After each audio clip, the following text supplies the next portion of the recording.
Selamat datang di channel Alur Donghua.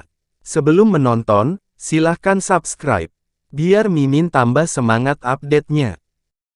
Raungan naga yang keras dan jelas bergema di seluruh aula dalam sekejap. Naga lilin hitam yang sangat tebal keluar dari cahaya gelap di mulut labu merah. Seluruh tubuhnya terbungkus api hitam. Itu membuka mulutnya yang berdarah dan menggigit Gong Sujiu. Master Sekte Baili, Luo Qinghai berteriak kaget. Ketika Han Li melihat ini, dia langsung mengerti. Taois Huyan telah menggunakan segala macam metode untuk mendapatkan bantuan Han Li untuk mendapatkan pil Tai ini. Kemungkinan besar bukan untuk dirinya sendiri, tapi untuk menyelamatkan Bai Liyan, yang selalu bersamanya. Sebelumnya, di bawah rencana Xiao Jinhan, ketika Master Sekte pertama dari Jalan Naga Lilin, Bai Liyan, keluar dari pengasingan untuk berkhotbah, perselisihan internal terbesar sejak pendirian sekte terjadi. Ouyang Kuisan dan Master Sekte Dewa Emas lainnya bekerja sama dengan Istana Abadi Utara untuk mengepung Bai Liyan. Mereka tidak hanya merusak rencananya untuk menerobos ke alam Dewa Tai, tetapi mereka juga melukainya dengan parah dan memaksanya melarikan diri. Untungnya, Taois Huyan juga menepis pengejaran Istana Abadi Utara. Setelah meninggalkan Jalan Naga Lilin, dia menemukan Bai Liyan dan menemukan cara untuk membawanya. Tujuannya tentu saja adalah pil Tai di Istana Abadi Netherfrost. Namun, bagaimana Taois Huyan mengetahui sebelumnya bahwa ada harta karun seperti pil Tai di kediaman abadi? Taois Huyan sudah mundur ketika mulut berdarah Bai Liyan dari naga lilin mendekati Gong Sujiu. Api hitam melonjak keluar dari mulut naga lilin hitam dan menelan Gong Sujiu dalam sekejap. Beberapa orang yang bertarung dengan sosok putih itu segera menemukan bahwa sosok itu tampaknya telah melepaskan diri dari kendali Gong Sujiu untuk sementara.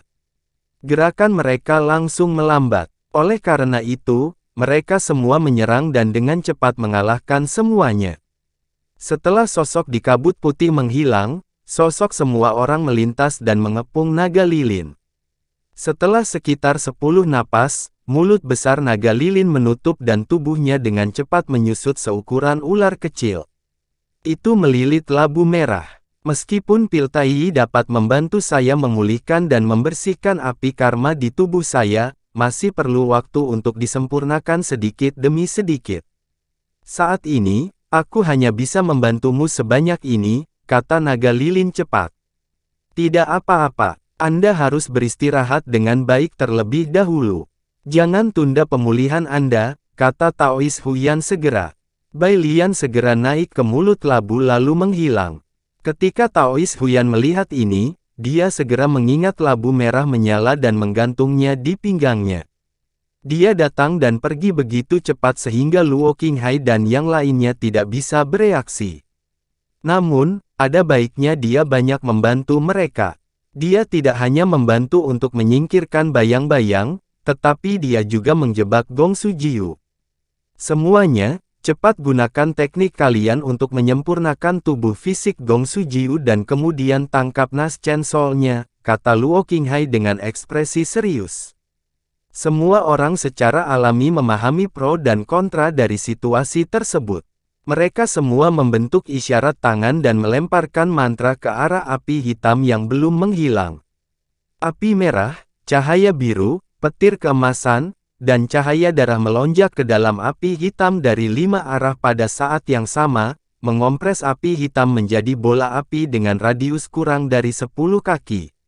Semua jenis kekuatan berkumpul di dalamnya, menyempurnakan Gong Sujiu. Mata Han Li berkedip dengan cahaya biru saat dia menatap bola api.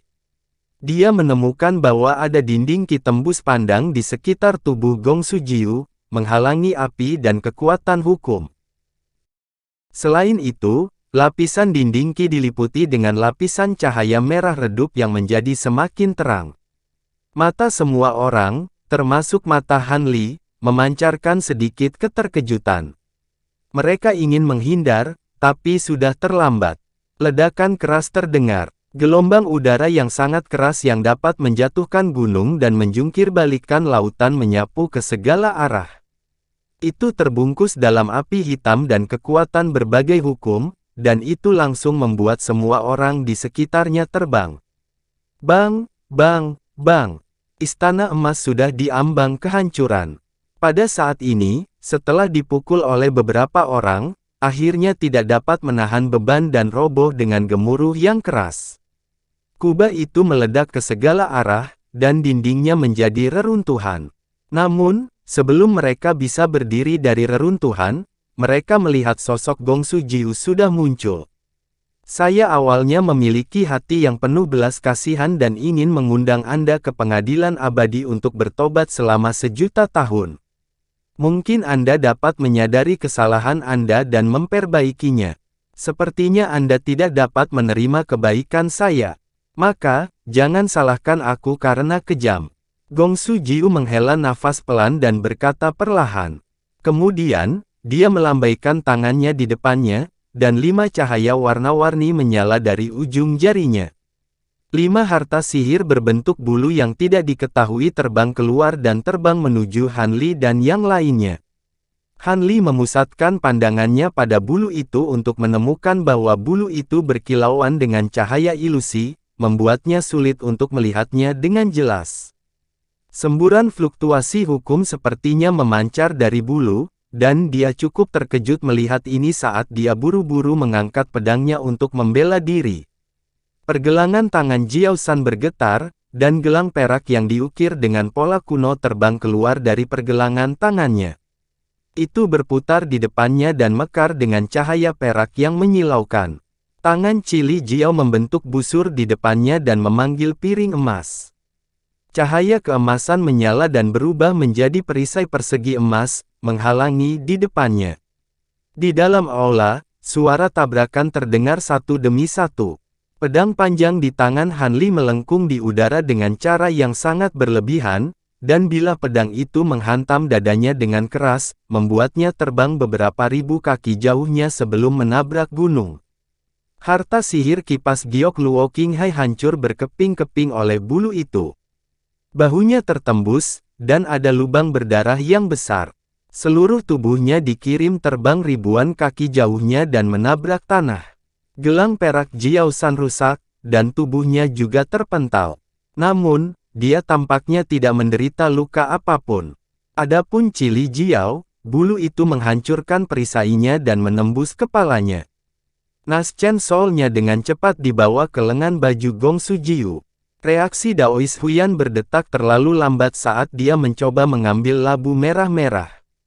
Pada saat dia sadar kembali, bulu itu sudah berjarak kurang dari 1 meter dari dadanya. Tidak mungkin dia bisa menghindarinya. Pada saat bahaya yang mengancam itu, sesosok tubuh tiba-tiba melintas dari samping, dan dengan postur heroik, terhalang di depannya. Yuni, Taois Huyan dan Ouyang Kuisan berteriak bersamaan.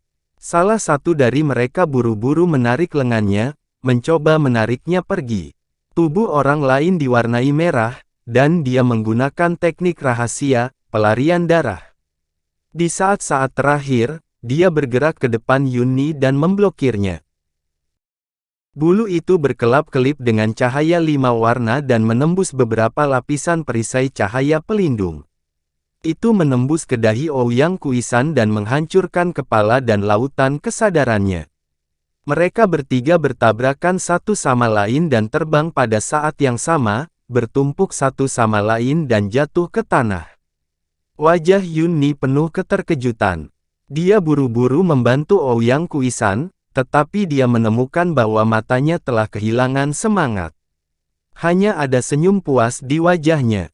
Melihat ini, ekspresi Taois Huyan sangat rumit. Kenapa kau? Yuni melirik Taois Huyan, lalu ke Ouyang Kuisan. Matanya, yang tidak merah selama bertahun-tahun, menjadi basah. Di Jalan Naga Lilin, dia benar-benar bertemu dengan Ouyang Kuisan sebelumnya.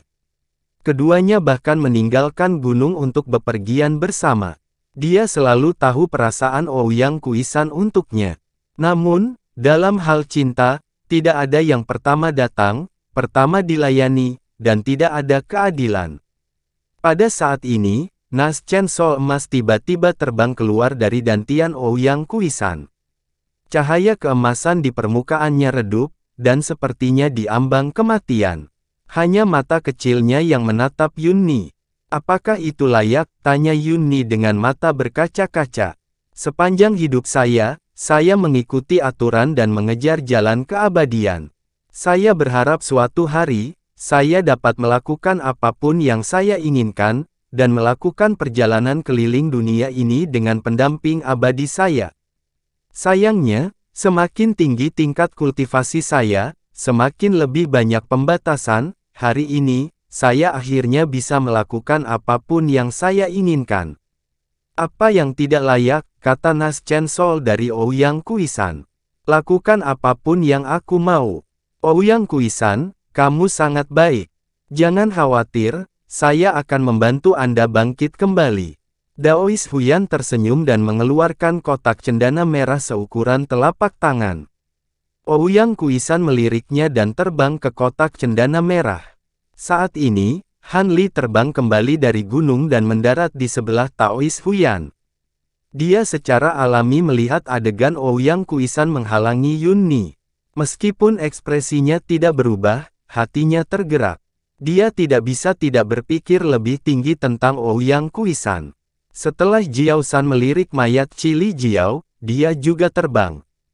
Hanya Luo Qinghai yang tidak bergerak. Tidak diketahui apakah dia kehilangan kesadaran atau pingsan. Tidak diketahui apakah itu karena bulu itu menghabiskan terlalu banyak energi atau alasan lain, tetapi setelah serangan ini, Gongsu Jiu tidak melanjutkan serangan.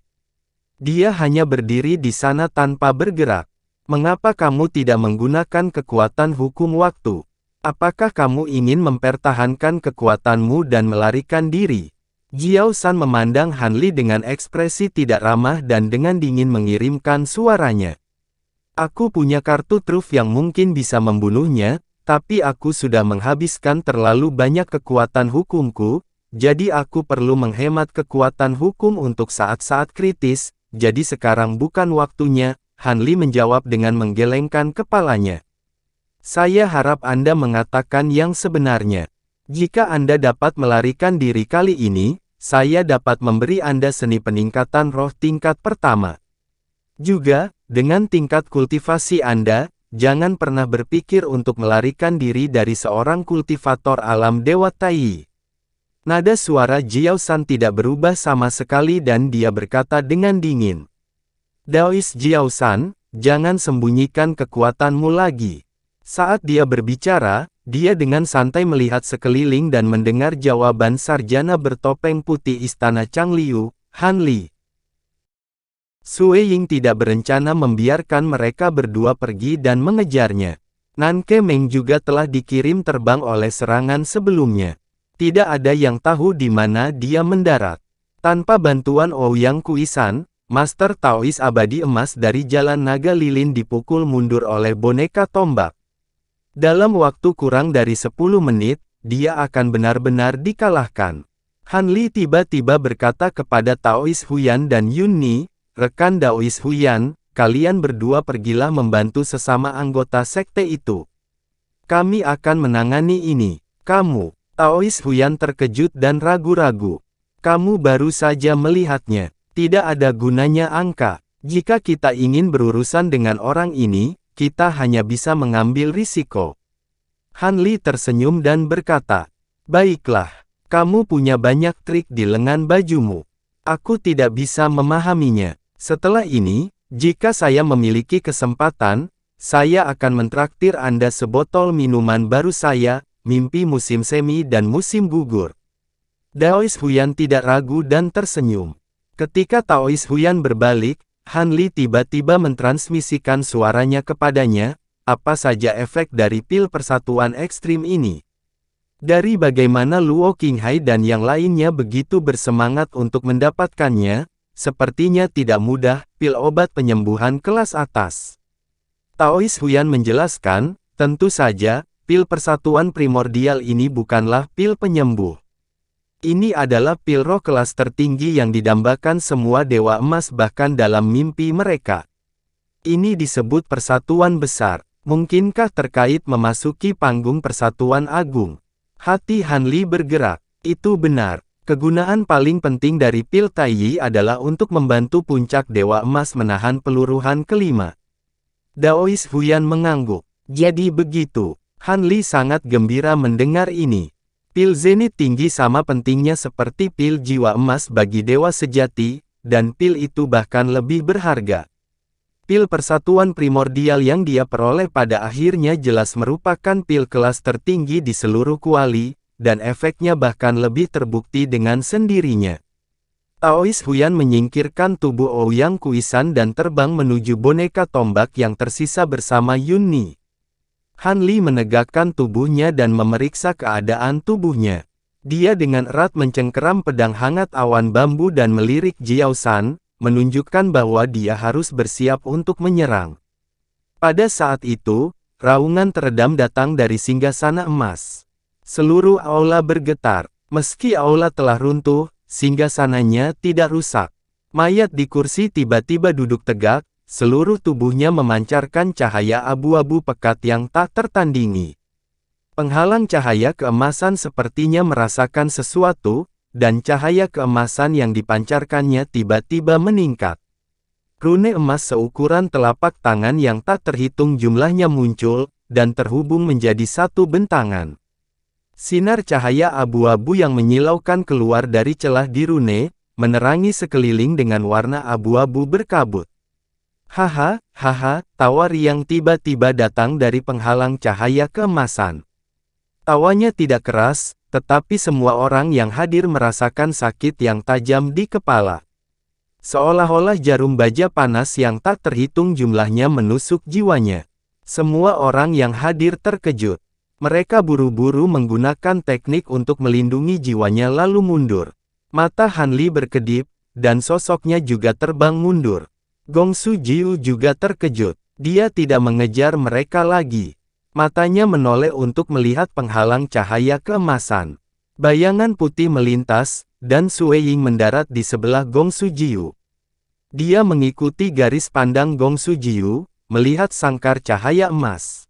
Kemudian, 9 aliran cahaya abu-abu seperti asap melesat keluar dari perisai cahaya keemasan, melilit 9 pilar batu emas di samping kursi, dan dengan lembut mengencangkan cengkeramannya. Kesembilan pilar batu itu mudah patah. Penghalang cahaya keemasan segera bergetar, dan retakan muncul di permukaannya. Kemudian, dengan ledakan, itu hancur. Di tengah hujan cahaya keemasan, sebuah siluet terlihat perlahan berjalan di udara. Jubahnya berkibar tertiup angin, membuatnya tampak seperti makhluk surgawi. Itu adalah Taois Parubaya yang duduk di atas tahta. Orang ini tersenyum di wajahnya saat dia berjalan dengan tangan terlipat di belakang punggungnya. Ada lapisan tipis cahaya abu-abu di sekitar tubuhnya, membuatnya terlihat tidak berbeda dengan seorang kultivator biasa. Satu-satunya hal yang istimewa tentang dia adalah mata Taois Parubaya itu berwarna abu-abu. Bagian putih matanya tidak terlihat. Matanya berkabut dan terlihat sangat aneh. Saat Gongsu Jiu melihat penampilan Taois Parubaya, ekspresinya langsung berubah. Dia terkejut, dan ada juga sedikit keraguan. Paman Gongsu, apakah kamu kenal orang ini? Sue Ying bertanya. Gongsu Jiu menatap Taois Parubaya seperti elang dan berkata dengan nada yang sedikit bermartabat, saya tidak menyangka akan ada dewa tikus di sini. Saya tidak datang ke sini dengan sia-sia. Corak Luo Qinghai, Taois Huyan, dan yang lainnya berubah ketika mereka mendengar ini. Luo Qinghai bertindak seolah-olah sedang menghindari ular atau kalajengking. Tanpa berkata apa-apa, dia melambaikan tangannya dan memancarkan cahaya biru seperti air. Cahaya menyelimuti orang-orang di istana Changliu, dan terbang menjauh. Dewa emas berambut putih dari Sekte Naga Obor juga terbang menjauh, meningkatkan jarak antara dia dan Taois Parubaya. Taois Huyan dan Yun Ni saling memandang, dan mereka juga mundur pada jarak tertentu. Ketika Han Li melihat reaksi semua orang, hatinya tergerak. Sosoknya melintas, dan dia mundur ke sisi Taois Huyan dan yang lainnya. Pada saat yang sama, dia bertanya, "Rekan Taois Huyan, apa sebenarnya Dewa Tikus itu?" Meskipun jiwa yang tersisa telah kuberitahukan kepadanya tentang Dewa Tikus dan dunia debu, dia tidak merinci. Dilihat dari reaksi semua orang, mereka tampaknya sangat takut pada Dewa Tikus. Rekan Daois Li, Anda mungkin tidak tahu ini, tapi nama asli alam Dewa Utara kami adalah alam Dewa Underworld. Di masa lalu, karena perang yang menghancurkan dunia, seluruh alam dewa terbelah menjadi dua, mengakibatkan situasi saat ini. Alasan perang yang menghancurkan dunia itu adalah invasi Dewa Tikus. Dewa Tikus adalah eksistensi yang memperlakukan dewa sebagai musuh mereka. Adapun dari mana mereka berasal, tidak ada yang tahu. Dikatakan bahwa mereka dapat melahap dewa. Di masa lalu, semua sekte dan kekuatan di alam beku dunia surgawi bekerja sama, dan dengan bantuan beberapa alam surgawi lainnya, mereka berhasil mengusir Dewa Tikus. Namun, hampir setengah dari sekte di alam beku dimusnahkan, dan banyak klan punah. Sejak itu, tidak ada berita tentang Dewa Tikus yang muncul, kata Taois Huyan dengan cepat. Kenapa aku belum pernah mendengar acara sebesar ini sebelumnya? Han Li kaget dan bertanya lagi. Perang telah terjadi sejak lama, dan pengadilan surgawi sengaja menutupinya. Oleh karena itu, di seluruh alam surgawi beku utara, hanya sekte teratas seperti sekte Naga Obor dan Istana Changliu yang memiliki beberapa catatan tentang perang. Kamu masih muda dan baru bergabung dengan sekte untuk waktu yang singkat, jadi tidak mungkin bagimu untuk mengetahui rahasia besar seperti itu, lanjut Daois Huyan. Mendengar ini, Han Li mau tak mau memikirkan kata-kata sisa jiwa. Dia mengkonfirmasi di dalam hatinya dan mengangguk. Pada saat ini, cahaya merah gelap terbang dan mendarat di samping Taois Huyan. Sosok Jiao San muncul, dan dia sedikit bersujud kepada Taois Parubaya. Selamat, Dewa Moyu, karena telah kembali ke alam surgawi. Melihat ini, Luo Qinghai dan yang lainnya terkejut. Mereka tidak menyangka bahwa orang dari kuil samsara akan memiliki hubungan dengan Dewa Tikus ini. Pada saat ini, Han Li juga menatap Taois Huyan Parubaya dengan sedikit keheranan. Dia telah mengetahui dari sisa jiwa bahwa kuil samsara telah berkolusi dengan Dewa Tikus. Oleh karena itu, dia tidak terkejut bahwa Jiao San berhubungan dengan Dewa Tikus. Namun, dia hanya setengah mempercayai kata-kata sisa jiwa. Sekarang, jiwa yang tersisa telah menggunakan beberapa metode yang tidak diketahui untuk menduduki mayat hidup ini secara paksa. Mayat hidup ini tampaknya adalah Moyu, yang dia sebutkan di masa lalu. Menurut sisa jiwa, Moyu adalah nama Dewa Tikus persatuan primordial yang menyebabkan Dewa Tikus menyerang alam surgawi bintang kegelapan utara. Namun, menurut sisa jiwa, Moyu adalah murid perempuan dari Dewa Minghan. Namun, orang di depannya jelas laki-laki. Apa yang sedang terjadi? Mata Han Li berkedip dengan pikiran. Kamu Moyu itu. Jadi selama ini kamu bersembunyi di Dark Cold Palace. Mendengar ini, wajah Gong Sujiu tiba-tiba membeku. Oh, seseorang benar-benar mengingatku. Ngomong-ngomong, siapa kamu? Pendeta Tao Parubaya itu mengabaikan Gong Sujiu seolah-olah dia tidak melihatnya. Dia memandang Jiao San dan berkata, "Kuil Samsara, Jiao San," jawab Jiao San.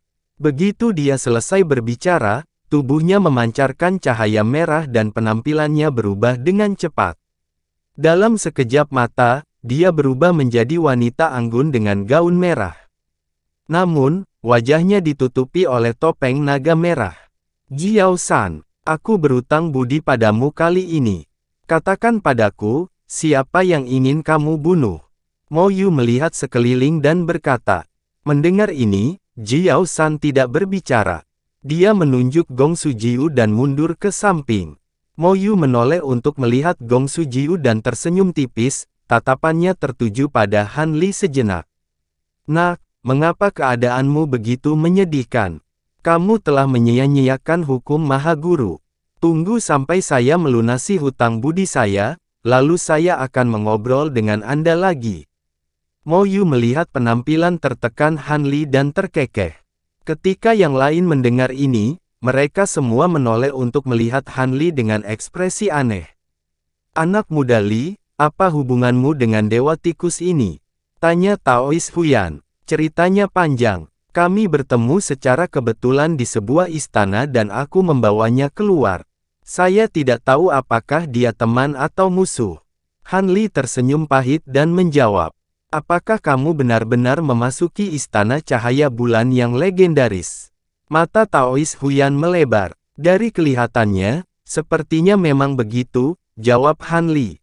Pada saat ini, tatapan Mo Yu tertuju pada Gong Sujiu lagi.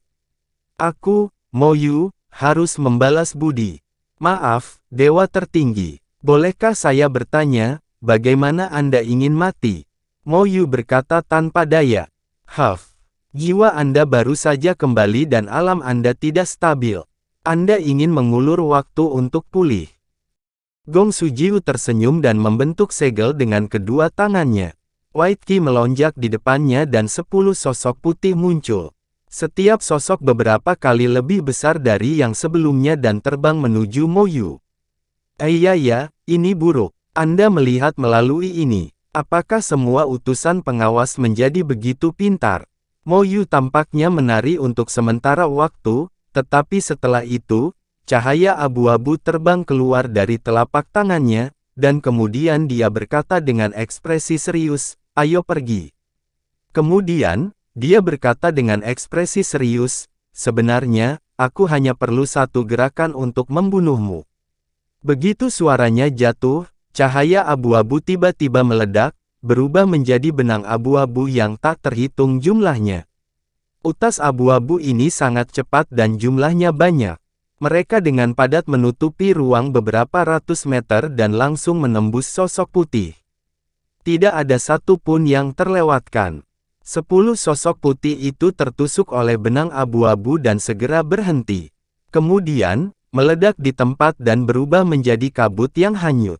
Han Li dan yang lainnya terkejut. Utas abu-abu ini sangat kuat sehingga langsung membunuh 10 sosok putih yang menyebabkan mereka berjuang dengan sengit. Setelah benang abu-abu menembus sosok putih, mereka tidak berhenti dan terus menembak ke arah Gong Sujiu. Ketika Gong Sujiu melihat ini, dia tidak panik. Dia membuka mulutnya dan meludahkan bola cahaya putih. Saat berputar, itu berubah menjadi cermin kuno berwarna putih. Permukaan cermin kuno bersinar dengan cahaya putih dan rune yang tak terhitung jumlahnya terbang keluar, melonjak dan berubah menjadi kepompong cahaya putih tebal yang melindungi tubuhnya dengan erat. Ketika Mo Yu melihat ini, dia membentuk segel dengan tangannya. Utas cahaya abu-abu tiba-tiba menyala dan berkumpul di satu tempat. Dalam sekejap, mereka berubah menjadi panah cahaya abu-abu setebal mangkuk. Aura dingin yang intens dipancarkan dari panah cahaya. Aura ini berbeda dari hukum manapun, tetapi tidak kalah dengan hukum manapun.